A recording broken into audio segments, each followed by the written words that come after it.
Юные футболисты школ Булунского улуса боролись за звание победителя. О турнире в репортаже нашего корреспондента.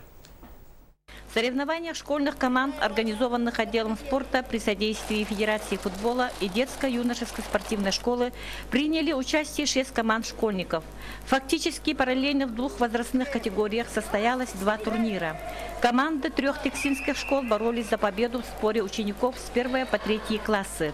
В другом турнире первенство оспаривали ученики 4-5 классов 2 школ – поселка Тикси и Быковского. В общей сложности за победу боролись 40 юных футболистов. Сейчас количество соревнований в детской и юношеской спортивной школе увеличивается все время. Увеличивается число желающих заниматься спортом. То есть мы рекламу проводим и собственным примером показываем, что здоровый образ жизни – это наше будущее.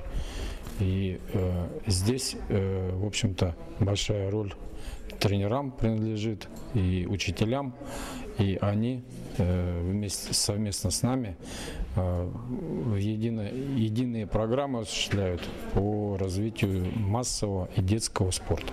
Призеры получили грамоты, медали, призы и кубки. В нашем районе появилось достаточное количество подготовленных юных футболистов.